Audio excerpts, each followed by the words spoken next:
కదలకుండా పైన పైన అంతా ఒకటే స్ట్రక్చర్. ఇప్పుడు అది తీసుకొచ్చి ఈ పిల్లర్ పైన ఇట్లా ఇంతలో చేసేది. అందుకనే ఇట్లా ఇంత హెవీ సీక్వెన్స్ వచ్చినా కూడా అసలు కదలకుండా లైక్ అదొక type of technique. How we have changed. Okay, interlock. You can't remove them. Same way, finest stone, interlock chestam. So it doesn't move. Kinda enta move aina ఇది ఇలా పట్టుకొని రైట్ గా.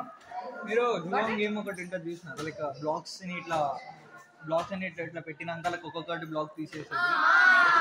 అందులో లైక్ ఇట్లా వాయిస్ వస్తే అందులో నుంచి ఒక్కొక్కటి తీస్తారు. అర్థమైందా? లైక్ కూడా అట్లా మొత్తం ఇట్లా జాయిన్ అయిపోయింది. అట్లా ఒక్కటి తీస్తేనే అక్కడ నీకు గ్యాప్ అనేది ఫామ్ అవుతుంది, లేదంటే పడిపోదు. అర్థమైంది కదా? Simple. So at that time the architects have found out that if earthquake happens also nothing should happen to the temple. So the technology earthquake resistance అనేది the technology ఉందో which generally Japan maintains, అది వేలాది సంవత్సరాల క్రితం మనం maintain చేసేవాళ్ళం. 1300 AD.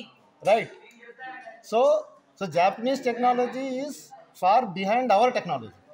So we earthquake resistance ని ఎట్లా ఒక టెంపుల్ కానీ ఒక ప్లేస్ని ఎర్త్క్వేక్ రెసిస్టెన్స్ లాగా ఎట్లా దాన్ని కింద పడకుండా చేయాలనేది those time architects of found out.